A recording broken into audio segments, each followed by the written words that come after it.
ความรุนแรงของฝนก็จะหนักอยู่ในภาคตะวันออกเฉียงเหนือนะครับภาคเหนืออาจจะไม่หนักเท่าช่วงของทารัสนะครับแต่ปัญหาคือพื้นที่ใน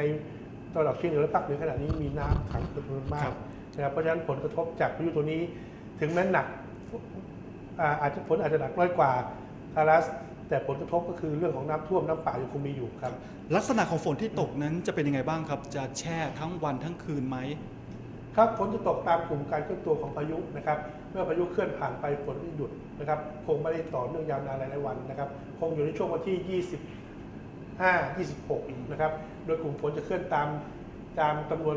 ตามทิศทางพายุที่เคลื่อนเข้าไปนะครับซึ่งคาดว่าจะขึ้นที่เหนือเมืองวินนะครับแล้วก็เคลื่อนเข้ามาในลาวและอ่อนเป็นดิเมนชันนะครับแล้วหลังจากนั้นก็จะเคลื่อนเข้าสู่ไทยแถวจังหวัดน่านนะครับก็คงจะเป็นลักษณะของหย่อมความกดอากาศต่ำนะครับปีนี้ก็ถือว่าเป็นปีหนึ่งที่เราจะได้น้ำพอสมควรนะครับเพราะฉะนั้น